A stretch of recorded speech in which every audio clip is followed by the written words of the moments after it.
예, 오늘은 사무엘하 10장입니다. 방금 읽으신 대로 이제 다윗이 이스라엘이 이제 암몬과 싸우는 그런 내용이죠. 예, 암몬과 싸우는 내용이기 때문에 계속해서 8장에서도 싸우는 이야기가 나왔었죠. 그리고 이제 머비보셋 이야기가 9장에 나오고 또 이제 싸우는 이야기가 10장에서 연결이 됩니다. 1절에 보면은 암몬 자손의 왕이 죽고 그 아들 한운이 대신하여 왕이 되었다라고 나옵니다. 여기서 암몬 자손의 왕은 나하스를 두고 하는 말이죠. 나하스가 이제 죽고 나하스의 아들 한운이 이제 대신해서 이제 왕이 되었다 그랬는데, 이 나하스라는 사람은 사무엘상 11장에 한번 나왔었죠. 그때 나하스가 길르앗의 그 야베스를 공격하는 내용이 한번 나왔었습니다. 야베스를 공격했지만은 그때는 이제 사울에게 나하스가 패배했던 그런 전적이 있었죠. 2절에 가면은 이제 다윗이 이제 말하는 길을 한운에게恩총을 베풀 것이다 라고 이제 그렇게 이야기를 하죠. 한운에게 이제 새로 왕이 된 한운에게恩총을 베풀 것이라고 이야기하는데, 그 이유는 나하스가 다윗에게恩총을 베푼 것이기 때문이다라고 그렇게 나와 있죠. 이제 이 나하스가 어떻게 해서 다윗에게恩총을 베풀었는가는 성경에는 안 나와 있는 것 같더라고요. 다만 이제 다윗이 사울의 그 박해를 피해서 도망 다닐 때에 나하스가 다윗을 참 돌봐주지 않았나, 이제 그렇게 우리가 생각해 볼 수가 있다는 것이죠. 그래서 이제 다윗이 나하스를 위해서 조문사절단이죠. 일종의 조문사절단을 이제 보내게 됩니다. 근데 이제 3절에 가면은 이 암몬 족속의 관리들은 조금 의심을 가지죠. 다윗이 단순히 나하스를 공경해서 나하스를 생각해서 조문을 하는 것이 목적이 아니고 성을 염탐해서 함락시키고자 한다는 그런 의심을 이제 품게 되고, 그런 의심을 이제 왕에게, 한운에게 이야기를 합니다. 사실 뭐 한운이나 이 암몬 족속의 관리들이 이런 생각을 뭐 가지는 건 어떻게 보면 당연하죠. 8장에서도 나왔지만은 이미 블레셋 최강국이라고 생각했던 블레셋이 망했고, 그 다음에 이웃나라 모압이 패했기 때문에 암몬으로 봐서도 이제 그런 걱정을 안 할 수가 없는 것이죠. 그리고 이제 한운 같은 경우는 이제 자기 아버지가 죽고 이제 왕이 된 지 얼마 안 된 상황이기 때문에 자기가 신하의 말을 안 들을 수 없는 그런 상황이죠. 그래서 신하의 말을 듣고 참 신하의 말대로 하는 어리석은 이제 행동을 했는데, 여기서 이제 이 한운이 이렇게 나와서 참 어리석은 행동을 하게 된 그 배경에서는 9장에서는 머비보셋이 나왔고, 지금 10장에서는 처음에 이 한운이 나왔다는 것을 우리가 좀 생각을 해보면은, 9장에서는 다윗의恩총을 입은 머비보셋에 대해서 나왔죠. 그 머비보셋은 다윗의恩총을 입어서 다윗의 상에서 함께 먹는 그런 축복을 누리죠. 그렇지만은 10장에서는 다윗이 한운에게恩총을 베풀려고 했지만은 지금 한운은 다윗의恩총을 스스로 거절하는 그런 행국이죠. 이 말은 참 머비보셋과 한운이 두 사람을 이제 대비하는 내용이잖아요. 누구는 하나님의恩총을 받아서 누리지만은 누구는 지금 하나님의恩총을 거절하는, 뭐 거절하는 정도가 아니라 한운은 지금 하나님을 대적하는 그런 편에 또 서게 되잖아요. 이제 그것을 우리가 한번쯤 생각해 봐야 된다라는 것이죠. 당연히 한운은 왕의 자리에 있기 때문에 모든 것을 다 가진 자잖아요. 그런 자와, 그러나 우리가 지난번에 배웠던 두 다리가 저는 머비보셋을 보면서 어떤 자에게 하나님이恩총이 임하는가를 우리는 생각을 해봐야 된다는 것이죠. 자, 근데 한우는 다윗의恩총을 이제 받을 수 있는, 그러니까 자기 아버지는 이제 어떻게 다윗에게恩총을 베풀었기 때문에 자기 아버지에게 사실은 다윗이恩총을 베풀었다고 볼 수 있는데, 근데恩총을 갖다가 대적하는 이런 관계로 됐다는 말은, 오늘날 많은 믿는다고 하는 사람이 하나님의恩총으로 이제 믿음의 세계에 들어오잖아요. 믿음의 세계에 들어왔지만은 결국은 그 하나님을 대적하는 자가 되는 것이 이 한운을 통해서 우리가 또 생각해 볼 수 있지 않는가, 이제 그렇게 봅니다. 4절에 가면은 이제 한운의 그 어리석은 행동이 나오죠. 첫 번째로는 조문단의 그 수염을 절반을 깎아버리는, 그 수염을 깎아버리는 그런 내용이 나옵니다. 그 다음에 두 번째는 그 의복의 중동 볼기까지 잘랐다라고 그러는데, 이 중동 볼기라는 것은 이제 엉덩이 부분이죠. 볼기자, 엉덩이 부분. 엉덩이 부분까지 옷을 잘랐다라는 거예요. 그러니까 지금 수염을 잘랐고, 그 다음에 긴 옷이라는 것이죠. 완전히 긴 옷인데 그 옷을 잘랐다라는 말인데, 히브리 사람들은 우리나라 옛날 조선시대 뭐 영감님들도 그랬지만은 수염이 아주 소중했죠. 맨날 수염 쓰다듬고 그 수염이 그들에게는 어떤 권위로 생각했다라는 것이잖아요. 권위였고, 그 다음에 지금 사절단이 입은 긴 옷도 마찬가지로 이것도 권위를 상징하는 그런 옷이죠. 근데 수염을 깎아버리고 옷도 중간을 잘라버렸다라는 말은 이 사절단에게는 엄청난 수치감을 안기는 그런 행동이죠. 그러니까 이런 엄청난 수치를 안기는 것은 사람이 부끄러우면 절대 밖에 못 나가죠. 그러니까 그 사람들이 암몬 사람들이 생각하기에는 이 사람들은 자기 성읍에 와서 다 돌아보고 지금 정탐하려고 하는 것이기 때문에 이 사람들이 수치를 당해서 문 밖에 나오지 못하도록 하겠다는 뜻이죠. 그래서 수치스럽게 생각해서 아예 문 밖에는 못 나오도록 그렇게 하리라 생각하고 이제 그런 행동을 했는데, 결국은 이것은 다윗에게 대적하는 그런 행위죠. 다윗이 보낸 사절단을 그렇게 수치를 준다는 것은 다윗에게 수치를 안기는 것과 똑같은 일이다라고 그렇게 생각하죠. 이제 5절에 가면 다윗이 이 일을 알고 신하가 이제 수염이 자라기까지 여리고에 머물러라라고 이제 그렇게 이야기하죠. 그 사신들의 그 수치를 덮어준과 동시에 어떻게 보면은 지금 다윗이 이를 갈고 있다라는 표현이라고 생각할 수 있죠.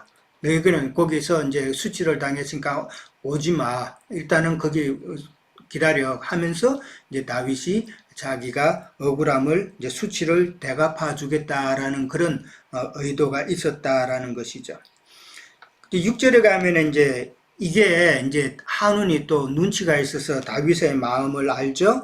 다윗의 미움이 된 한운이 이제 아람 지역의 그 4개국의 군대를 갖다가 고용을 하는 내용이 나옵니다. 그 고용하는 숫자를 보면은 그거 다 합치면은 한 33,000명 정도 돼요.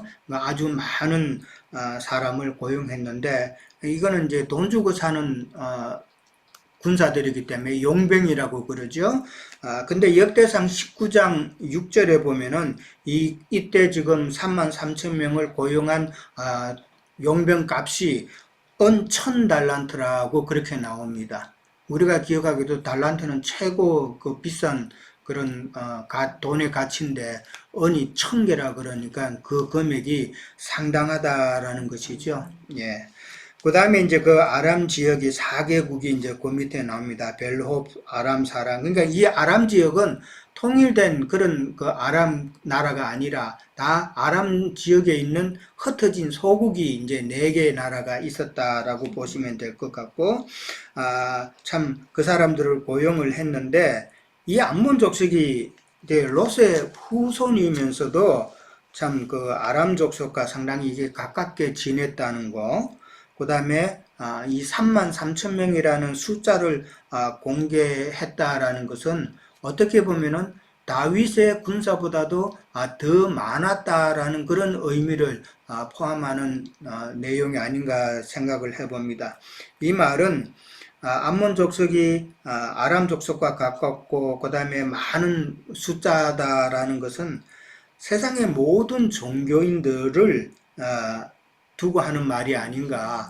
세상의 많은 종교인들은 다 진리를 대적하는 그런 자들로 묘사했다라고 볼 수 있는 것이죠. 그 다음에 이제 7절과 8절에 가면은 이제 다윗은 요압과 그 용사들을 보내서 참 암몬 족속을 대적하게 합니다. 암몬 족속은 이제 랍바 성문 어귀에 진쳤다라고 그렇게 나오죠. 그 다음에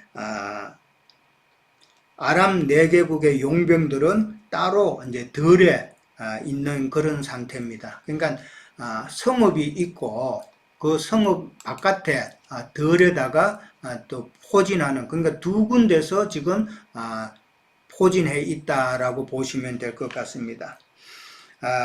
이렇게 포진한 이유는 암몬 족속이 지금 아람 족속들을 갖다가 돈 주고 샀잖아요. 그러면은 이 사람들 생각, 우리가 돈 주고 샀으니까 전쟁은 당연히 덜판에 있는 저 아람 족속들이 우리를 대신해서 전쟁을 하기를 바랬다라는 것이죠.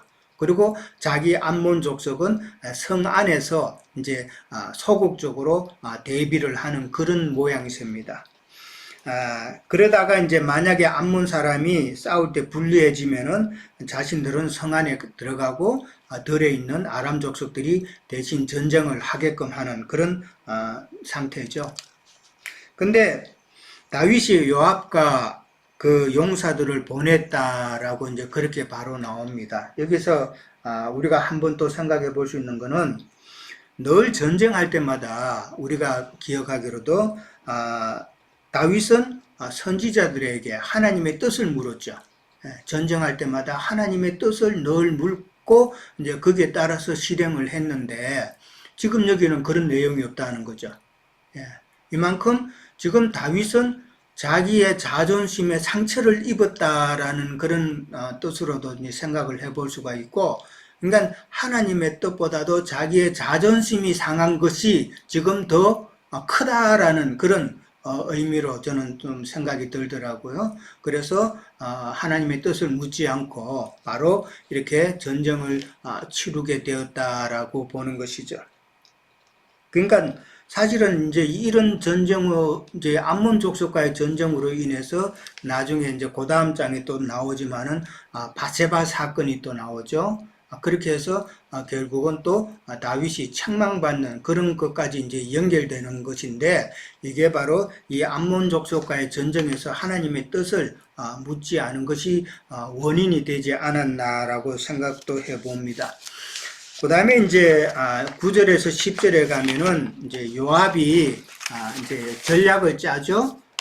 요압이 볼 때는 자신들이 그 앞과 뒤에 이제 아람 족속과 암몬 족속이 이제 포진하고 있으니까 어떻게 하면 될까라고 이제 전략을 짜는데, 요압은 선발대 중에서도 또 엄선한 자, 그러니까 뭐 요즘으로 말하자면 특공대죠. 특공대를 뽑아가지고 용병들, 그러니까 덜에 있는 아람 사람들을 대적하게끔 그렇게 배치를 합니다. 그렇게 배치를 하고, 그 다음에 이제 나머지 병사들은 아우인 그 아비새를 통해서 아비새가 지휘하게 해서 암몬 자손을 대적하도록 그렇게 합니다. 그러니까 암몬 자손은 지금 성에 있죠. 하나는 성 쪽에 있고 하나는 들판 쪽에 이렇게 그렇게 나누어져 있습니다. 그러니까 요압이 이렇게 짠 것은 이 암몬 족속은 크게 싸울 의사가 없다라는 것이죠. 자기들은. 그러니까 돈 주고 샀으니까 주로 아람 족속만 대비를 하면 된다고 요압은 지금 생각을 했다라는 것이죠. 그러니까 용병을 이용해서 이제 전쟁 치르는 하고자 하는 그 암몬 족속의 속셈을 이미 요압은 알고 있었다라고 그렇게 표현을 합니다. 근데 이제 11절에 가면은 요압이 말하기를 만약에 아람 사람이 강하면, 그러니까 들판에 있는 아람 사람이 강하면은 이제 아비새가 요압을 도와주기로 하고, 그 다음에 이제 암몬 족속이, 성에 있는 암몬 족속이 또 강하면은 이제 요압이 아비새를 또 후원하겠다 하는 그런 지금 전략이 짜졌죠. 근데 이게 사실은 뭐 군사적으로 보면은 상식적으로 생각해 봐도 앞에 암몬 족속이 있고 그 다음에 뒤에 아람 족속이 있고 그 다음에 이제 이스라엘 군사들이 중간에 끼어 있는 이 상태에서 양쪽을 대비하면 어떻게 보면 이게 군사적으로는 상당히 좋지 않은 그런 배치인 것 같아요. 포위당해 있잖아요, 지금.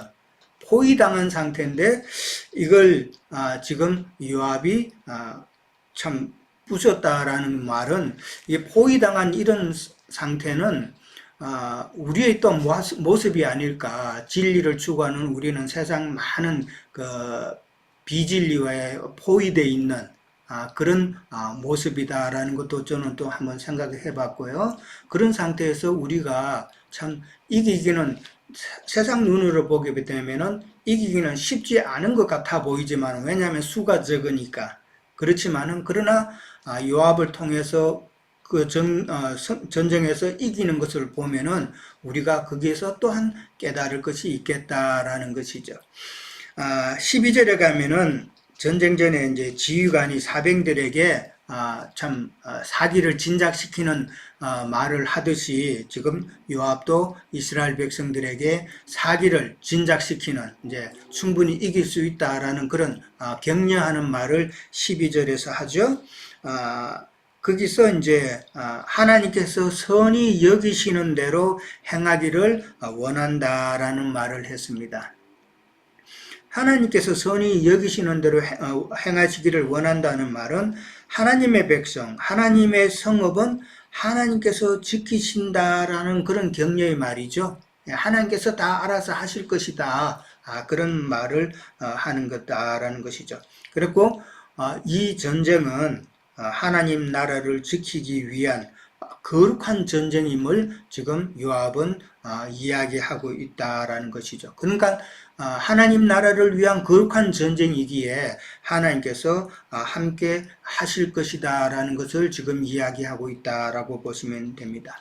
우리가 영적 전쟁을, 진리 싸움을 할 때도 마찬가지로 우리에게 적용이 되어야 되겠죠. 아유, 나는 아주 못해, 뭐 부끄러워, 뭐 자신 없어, 이런 말보다는 참 하나님께서 하나님 나라를 위해서, 우리를 통해서 하나님 나라를 세우고자 할 때 우리는 참 담대함을 가져야 된다라는 것을 생각해 봅니다.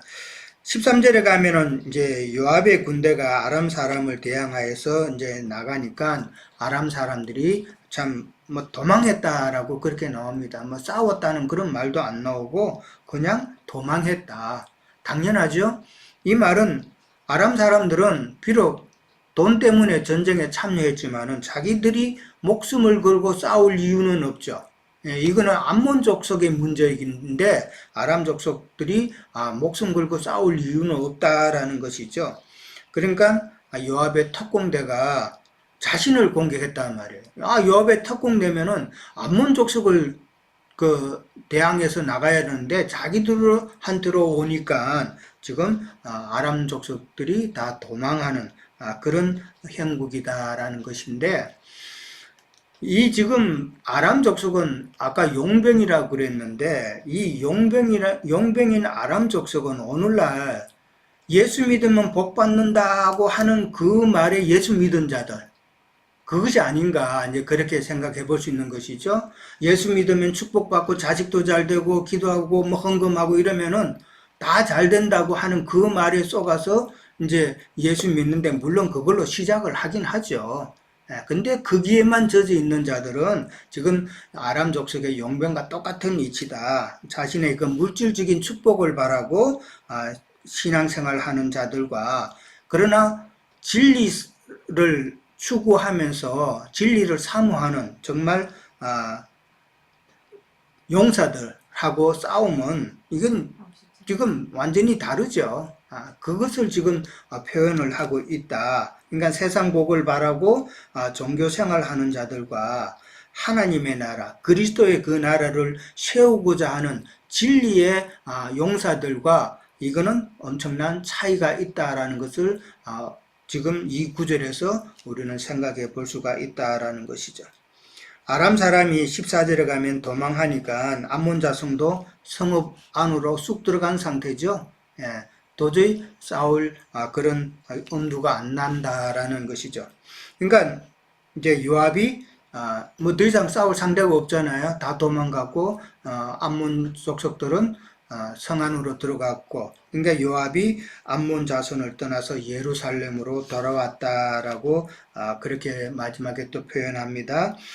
이 말은 성 안에 있는 자들을 공격하려면은 성 밖에 있는 사람들은 훨씬 더 어렵죠. 훨씬 더 많은 군사도 있어야 되고 좀 많은 어떤 전쟁 물자도 있어야 되고 그런데 그게 쉽지 않았다라는 것은 이때는 지금 전쟁하기가 어려운 겨울이었다라는 것을 11장 1절에 가보면은 이제 그게 나옵니다. 그게 보면은 그 해가 돌아와 왕들이 출전할 때가 되면 이렇게 나는데, 해가 돌아온다는 말은 이제 봄이 됐다는 말이에요. 겨울 내내 이제 팔레스타인 그쪽은 겨울 지역에는 또 우기니까 이제 우기고 땅이 그냥 진흙이 되고 이러면은 싸움하기가 어려운 때죠. 어려운 때니까 예루살렘으로 요압은 그냥 돌아갔다라고 그렇게 보면 될 것 같습니다. 그 다음에 이제 15절, 16절에 가면은 아람 사람이 이스라엘에게 패하고 난 후에 하닷 에셀이 요단강 건너편에 아람 사람을 불러냈다라고 그렇게 이야기합니다. 이제 다시 흩어진 아람 사람들을 재정비하는 것이죠. 재정비해서 헬람에 집결했다라고 그렇게 나옵니다. 여기 하닷 에셀은 8장에 또 한번 나왔었죠. 8장에 보면은 르홉의 아들 소바 왕으로 그렇게 이제 소개가 되고 그때 이미 다윗에게 한번 패한 적이 있습니다. 8장에서. 그렇기 때문에 지금 두 번째 다시 다윗에게 지금 대적하는 것은 그냥 뭐 만만하게 해서 싸우는 게 아니겠죠. 철저한 준비를 했다라는 것이죠. 사람들을 많이 모아서 그렇게 재정비하고 헬람에서 집결을 해서 그렇게 다윗을 대항하고자 했다라는 것이죠. 그러면서 군사령관 소박을 이제 맡겼죠. 소박에게 지휘를 맡겼다 나옵니다. 이제 14절까지 이제 보면은 이스라엘이 이제 뭐 포위당한 것처럼 돼 있었지만 결국은 다 물리쳤다라고 그렇게 되면서 이스라엘이 이긴 것처럼 그렇게 표현이 되어 있지만은 사실은 이긴 게 뭐 크게 없죠. 암몬 족속의 성읍은 그 라빠성을 갖다가 공격해서 차지한 것도 아니고, 그 다음에 암몬 족속의 왕 한운에게 항복 선언 받은 것도 아니고, 이러기 때문에 사실은 이긴 것을 그렇게 이긴 것이라고 보기에는 조금 어렵다. 그래서 다시 또 이제 전쟁이 이제 되는데 17절에 가면은 이번에는 다윗이 또 이제 듣고 다윗이 온 이스라엘을 모았다라고 그렇게 나옵니다. 그러고 나서 헬람에 가서 아람 사람들과 전투했다라는 말인데, 온 이스라엘을 모았다는 말은 요압을 보낼 때는 그 정예병과 그 다음에 아빗의 군대와 이렇게 해서 보내서 싸웠지만은 이제는 더 많은 병력으로 지금 다윗도 전투할 준비를 했다라는 그런 말이죠. 아까도 이야기했듯이 이 말은 이제 하닷 에셀이 지난번에도 다윗에게 졌기 때문에 이제 더 이를 갈고 더 많은 준비로 다윗을 대적할 것이라는 것을 예상했다라는 말이죠. 근데 이게 참 보면은 다윗도 이렇게 예상을 잘해요. 예상을 상대방의 그 심리를 잘 알고 상대방이 어떻게 할 건가도 잘 알고 그다음에 아까 요압 장군도 지금 아람 사람들이 어떤 마음을 가지고 있고 그다음에 암몬 족속이 지금 어떤 마음이라는 것을 너무 잘 알았잖아요. 이렇게 잘 알고 이게 상대를 잘 알면은 당연히 이길 수밖에 없는데 이렇게 요압과 다윗이 예상을 다 하고 있었다라는 말은 진리로 인해서 참 상대를 우리가 잘 깨달을 수 있는, 잘 알 수 있는 그런 모습이다라는 것이죠. 우리가 진리를 잘 알면은 지금 상대가 어떤 말을 할 것이고 상대가 지금 어떤 마음으로 지금 한다는 것을 알 수가 있다라는 것이죠. 그것을 생각해 볼 수 있다라는 것이죠. 그 다음에 이제 18절에 가면은 다윗의 이제 전가가 기록이 되죠. 아람 병거가 700대나 이제 몰살당하고, 그 다음에 마병이 4만, 그 다음에 군사령관인 소박이 죽었다라는 내용이 나옵니다. 이것은 이제 완전한 승리죠. 완전한 승리인데, 이 완전한 승리가 또 다윗에게는 조금 또 교만할 수 있는 그런 모습이 될 수도 있었다라는 것이죠. 사실 그 다음에 이제 11장에 넘어가면은 이제 또 전쟁을 암몬 족속과 전쟁을 하는데 그때는 이제 다윗이 출전을 안 하죠. 출전을 안 하고 요압만 이제 내보내는 그런 모습이 나오는데 조금 이제 다윗이 좀 어떻게 보면은 해이해지는 그런 느낌을 받을 수 있다라는 것이죠. 이제 그런 상태에서 또 이제 바세바 사건도 일어나고 앞으로의 모든 이제 어려운 일이 또 생기죠. 그런 것을 우리가 또 한번 생각해 볼 수 있다. 진리 싸움 할 때는 항상 경성하여서 깨어 있어야 되는 그런 모습이 되어야 되지 않나라는 것이죠. 19절에 가면은 이제 하닷 에셀을 지원했던 아람 소국들의 그 왕들이 더 이상 다윗을 대적할 수 없음을 알고 화친을 하는 그런 내용이 나오죠. 그 하친을 한다는 것은 이제 뭐 말이 이제 좋은 의미로 이제 하친이지만 사실은 조공을 바치는 단계, 그 다음에 복종의 관계가 되었다라는 그런 이야기죠. 그러니까 천하만국이 참 주님께 복종하는 그러한 모습을 우리는 생각해 볼 수가 있다라는 것이죠. 이렇게 이스라엘이 참 암몬과 아람 여러 족속들을 다 이기고 복종할 수 있었던 것은 사무엘하 7장 11절에 보면은 하나님이 다윗에게 약속하신 것이 있어요. 너를 모든 원수에게서 벗어나서 편히 쉬게 할 것이다 라는 그 약속을 하셨는데 그 약속의 성취가 오늘 암몬 족속과의 싸움, 아람 족속과의 싸움에서 이긴 것으로 그렇게 실현이 되었다라고 볼 수 있겠습니다. 자, 저는 여기까지 하도록 하겠습니다. 이어서 해주세요.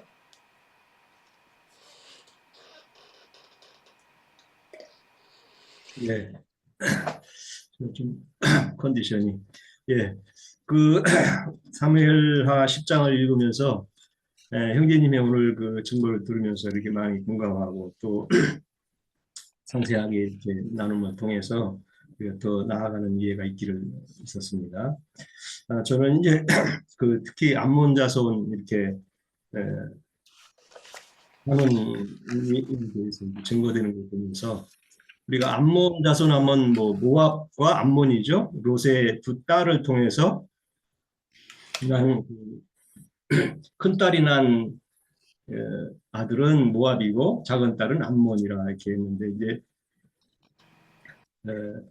이것이 이제 선지자들 선지서들에서는 두 음녀의 그 이렇게 빗대서 이렇게 얘기하고 또 자녀들을 이렇게 얘기하는데 우리가 그 에스겔 23장 이런 36자 이렇게 들어보면 두 음녀로 이스라엘의 그 오홀라와 오홀리바가 이렇게 나오죠.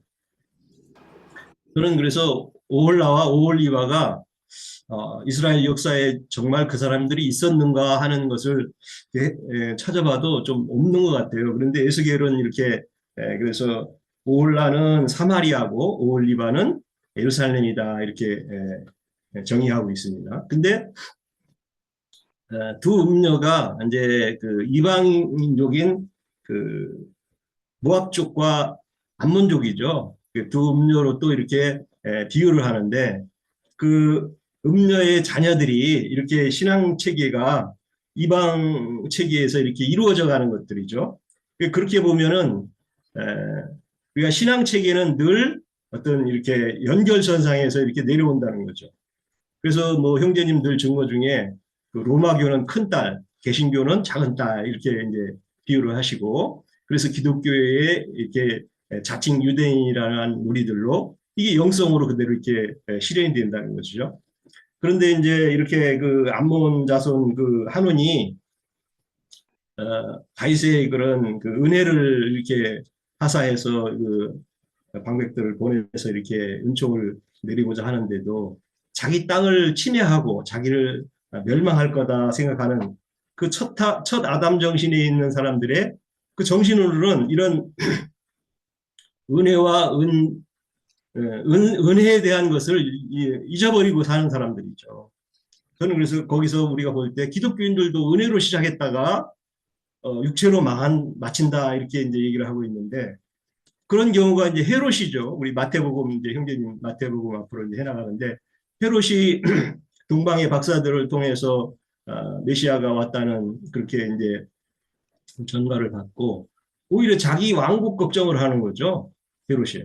그래서 그 메시아를 죽이고자 하는 그런 걸로 이제 시장에서는 실현이 되는데 오늘날의 그 뭐 북한 같은 데도 예수 믿는 사람은 존재할 수가 없죠. 자기네 그 어떤 그 왕권이나 그 정권 그런 거에 침해를 받을 줄 알고 아주 경계가 아주 대단히 심하죠. 실제는 이 영적 나라에 대한 이해가 부족하다 보니까 첫 아담 정신에 있는 사람들은 물질과 어떤 안목의 이런 걸로 전부 다 점철돼 있어서 영적 이해라는 건 참 부족하다고 이렇게 봅니다.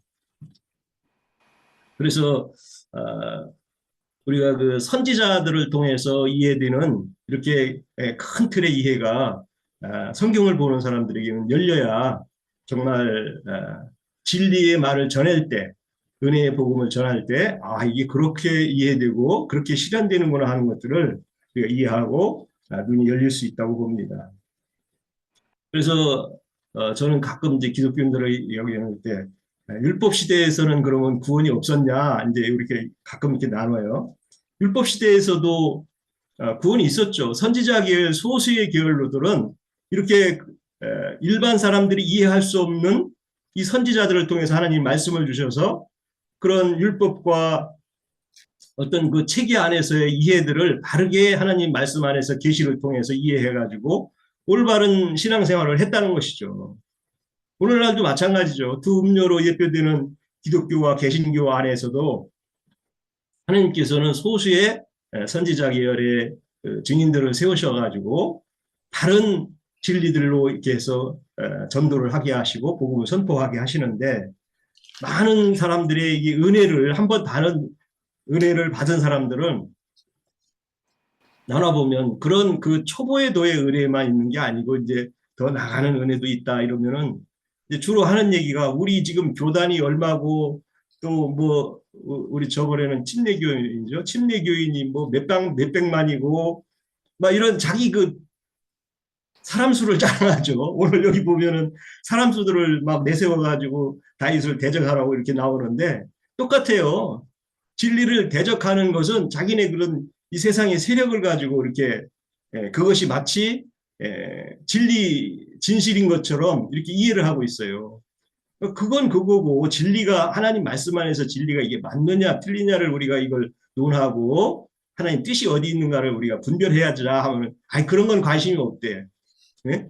그런 건 관심 없고 은혜를 받아서 예수님을 믿었으면은 정말 그 성경에서 사후세계나 또 앞으로 하나님이 어떤 우리에게 임해서 어떻게 진리를 이르게 하고 하는 이 성경 말씀을 통해서 이해하고 본인이 믿음의 도를 잘 지켜나가는 것들을 이해를 해야 될 텐데 그런 건 관심이 없는 거죠. 오히려 이제 세상 종교 지도자들의 세상복, 아까 우리 유영재님도 얘기하셨지만 세상에 있는 것들을 그냥 더 이렇게 추구하게 만들다 보니까 진리의 도가 완전히 가려져서 정말 오히려 더 진리로 나와서 부르심을 받았지만 진리를 대적하는 무리로 이렇게 돌변하는 거죠. 그래서 스바냐를 제가 한번 2장 8절 9절을 제가 한번 읽어보겠습니다. 네, 스바냐. 2장 8절 9절. 내가 모압의 비방과 암몬 자손의 조롱하는 말을 들었으니 그들이 내 백성을 비방하고 자기들의 경계에 대해서 교만하였느니라. 그러므로 만군의 여호와 이스라엘이 하나님이 말하노라. 내가 나의 삶을 두고 맹세하노니 장차 모압은 소돔 같으며 암몬 자손은 고모라 같을 것이라. 이렇게 소돔과 고모라를 그 암몬과 모압으로 비유를 해서 이렇게 선지자들이 타락한 이 자손을 이렇게 지적하고 경계하게 이렇게 말을 전해주거든요. 그럼 모압과 암몬 자손들이 이런 말씀을 들을 수가 있겠냐 이거죠. 오늘날 기독교인들도 마찬가지죠. 음력교회다 거기에선 나와라 이렇게 하면은 우리가 어떻게 해서 신앙생활을 잘하고 있는데 무슨 음료고 자기한테는 해당 안 된다고 생각해요. 로마서 같은 데도 보면은 남자가 남자로 여자가 여자로 하는 거는 동성연애 하는 사람들이라고 아주 철저하게 아주 그 사람들을 믿고 있어요. 그것이 소돔성에 자기가 가리키겠다고 그냥 그 천사들을 대적해서 그렇게 대적하는 것이 하나의 표상인데 모압과 암몬 이 사람들도 같다는 거죠. 자기네들 지금 방어하고 자기네들 체계가 이만하면 행복하고 좋은데 왜 다윗이라는 사람이 와가지고 뭘 은혜를 베풀자고 이렇게 하냐 이렇게 대적하는 거죠. 참 이런 체계를 보면은 참 하나님의 진리에 이렇게 우리가 눈을 뜨고 또 좋은 길을 이렇게 가게 하신 하나님께 무한한 감사와 찬양을 드립니다. 마치겠습니다. 네. 자, 또 연결하시죠? 예. 네, 제가 좀 한 두 가지만 말씀을 드릴게요. 오늘 우리가 이렇게 보면 이제 아버지로 인해서 은혜 받는 구장에서 머비보셋과 아버지 라스로 인해서 은혜를 베풀기 위해서 온 그 다윗의 어떤 그 사절단을 대하는 그 한운이라는 사람, 이런 것들이 이제 은혜가 어디서 이렇게 비롯되는가도 생각을 해봐야 되고, 그 은혜를 받는 자의 자세에 따라서 은혜가 원수가 될 수도 있다라는 거, 이것을 우리가 머비보셋과 한운을 이렇게 비교해서 봐야 될 것 같아요. 그리고 또 하나님의 은혜라는 것이 이 땅에 오면 오해받기가 너무 쉽다라는 거예요. 그러니까 뭔가 세상에 뭔가가 잘 되면은 이렇게 복으로 이렇게 오해하고, 또 뭔가 좀 인생이 꼬이고 하면은 이게 하나님의 어떤 심판이나 저주로 이렇게 생각하는 그런 게가 쉬운데, 무비보셋을 보면은 인간으로서는 당하기 힘든 일을 겪었지만 그것이 오히려 하나님의 어떤 은혜였고 복이었다는 거예요. 그래서 우리가 하늘의 복이 땅에 와서 이렇게 어떻게 오해되고 왜 살 수 있는가, 이런 것들에 대해서 우리가 한번 생각해 볼 필요가 있고, 또 하나는 한운의 그 조언하는 신하들의 입장이에요. 근데 우리는 이거는 이제 뒤에 가면은 이제 솔로몬의 아들 로보암이 그 아버지 때였던 신하의 이야기와 젊은 신하의 이야기를 들어서 어떤 이야기를 듣는가에 따라서 그 젊은 신하들의 어떤 조언을 이렇게 취하다 보니까 나라가 이렇게 나뉘는 걸로 이렇게 결말이 돼요. 그러면 어디라도 이렇게 단위 조직을 이끄는 리더는 그 주위에 어떤 조언하는 이렇게 사람들이 있죠. 그러면 누구의 이야기를 들어야 되는 건가 하는 거에 대해서 우리가 굉장히 좀 잘 생각해 볼 필요가 있다.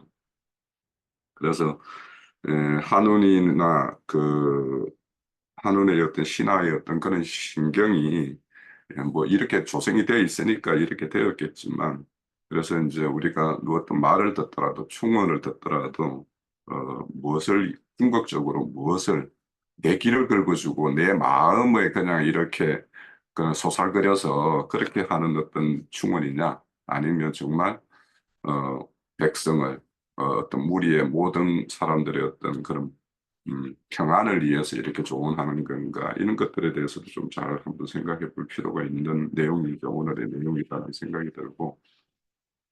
그런데 이제 여기 보면은 이제 전쟁을 하는데 결국에는 이제 라파 전투가 1차 전투에서 끝을 못 맺어요. 아까 이제 형제님 말씀대로 그 14절에 보면 요압이 암몬 자수를 따라 예루살렘으로 돌아갔다 그래요. 물론 여기에 이제 형제님 말씀대로 겨울철 우기를 맞아가지고 그 이제 팔레스타인 지역이나 그쪽 이제 요단강 그쪽에는 이제 뭐 와디라 그러죠.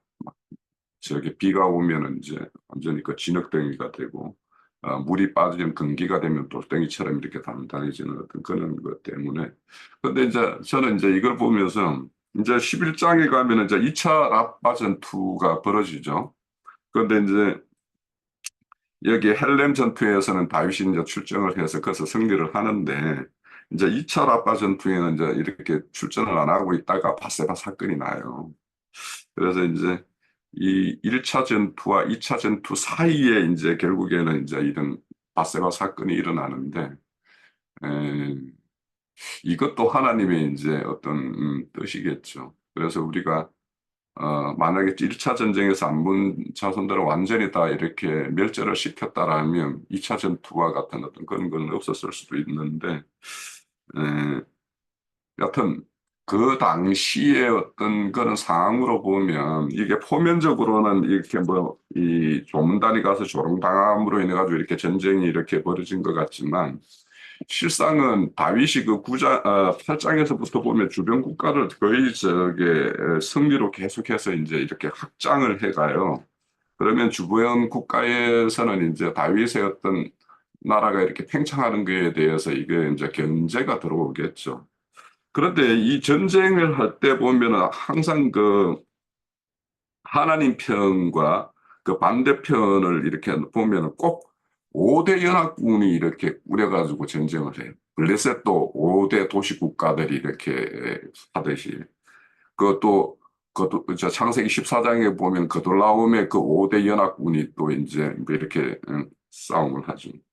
그래서 이런 것들도 보면 사실은 이들이 평상시에는 서로 이렇게 원수처럼 지내요.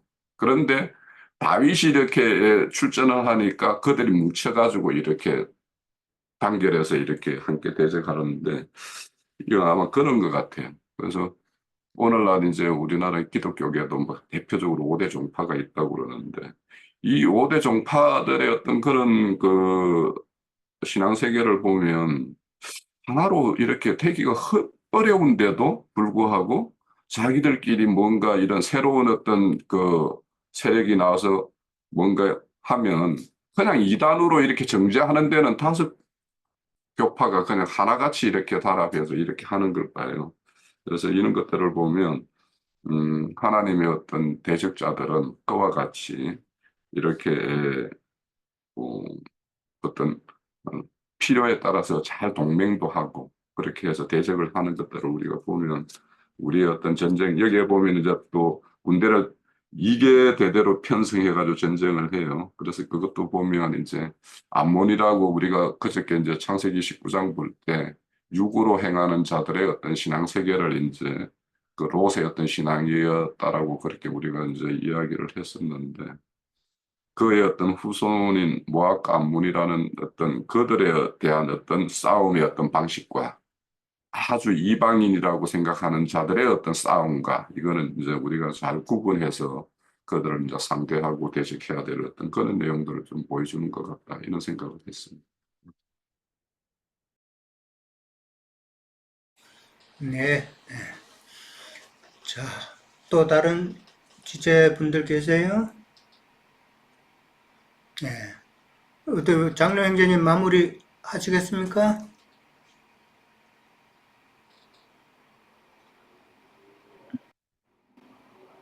매분 그 산물기를 같이 이렇게 참여하면서 굉장히 은혜 같아요. 모든 성경은 뭐 물론 다 그러지만 뭐 내가 한참 막 은혜 안에 푹 빠져 있을 때 뭐 주로 한 40대 때, 그때는 막 아주 이제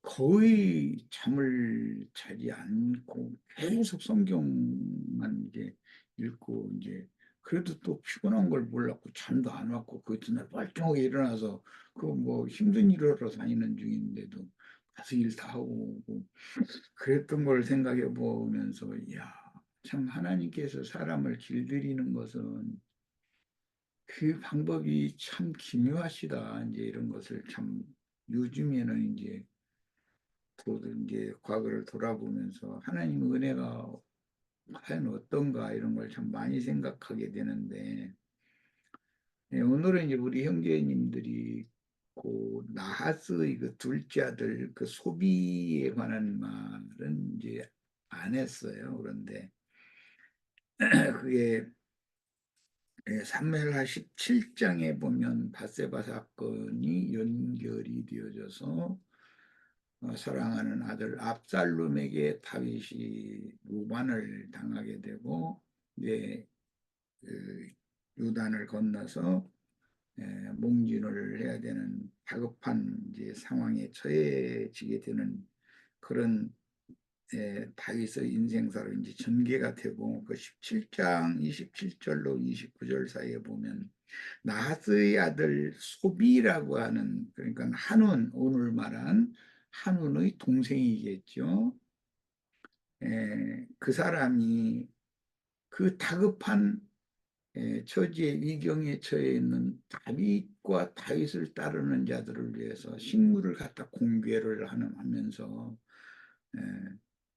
했다. 그런데 한 아버지에게서 나온 형제인데도 그렇게 은혜 받을 만한 자와 은혜 받을 수 없는 자가 이렇게 나눠지는 이야기를 성경이 의도적으로 이렇게 보여주고 있다는 걸 이제 생각을 하면서, 이제 나는 이제 오늘 많은 생각을 하게 됐어요. 사람이 어떠하면 그것도 굉장히 중요하다. 주님께서 일방적으로 모든 사람에게 다 은혜를 베풀고자 하지만 한운에게도 은혜를 갚기를 원했잖아요. 다윗 왕은. 그런데 한운은 은혜를 은혜로 받지를 못했어요.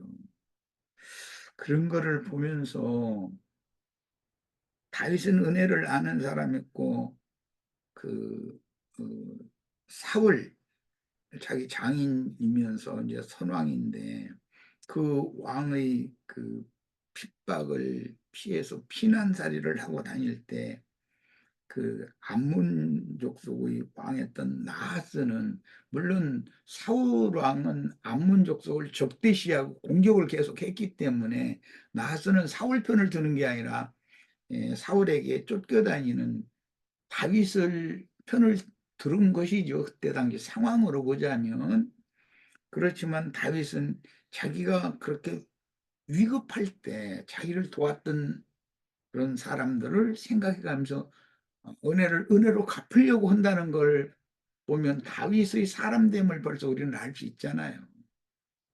그런데 그 아버지 나하스 때문에 다윗 왕의 은혜를 받을 그런 상황에 있었던 한우는 은혜를 박차버렸고, 소비는 더 다급한 상황에 있던, 사울 왕에게 쫓길 때보다 아들에게 쫓길 때는 더 다급한 상황이거든요, 이게. 그런데 그때 에, 그 피난 가는 다윗을 이렇게 도왔다라는 그런 이제 성경이 의도적으로 이런 것을 우리들에게 마음 눈이 열리고, 하나님의 사람이 어떠한 자세, 어떠한 사람이어야 주님 앞에 은혜를 받을 수 있는가를 말씀하시고자 한다라고 나는 생각을 해요. 오늘 또 역시 우리 형제님들의 증거를 통해서 많은 은혜를 함께 받았고, 이거 한 가지를 좀 추가를 했습니다. 우리 모든 지체들, 은혜 받을 만한 자, 은혜 베풀음을 받을 수 있는 사람들이 다 되는, 그것보다 더 큰 축복은 없다. 나 이렇게 생각을 하는 사람이라, 예, 다 은혜 받을 만한 자가 되시기를 같이 기원을 해야 되겠습니다. 네, 마칩니다. 예, 감사합니다. 참, 은혜 받는 자가 될 수 있는 그런 조건들을 참 우리는 다 갖춰 나가야 되는 그런 우리 지체들이 되어야 되겠죠. 마찬가지입니다. 우리가 은혜 받는 일에 참 관심을 가지고 그렇게 나가야 되겠죠. 네, 뭐 사신들이라고 그랬는데 사신들이 결국은 복음이잖아요. 예, 복음이 이제 왔는데 그러나 한우는 그 복음을 부끄럽게 하는 그런 자들이었다라는 것이 참 오늘의 그런 가르침이라고 보면 되겠습니다. 자, 오늘은 여기까지 하도록 하겠습니다. 다음 주에 또 뵙겠습니다. 자, 들어가세요. 예.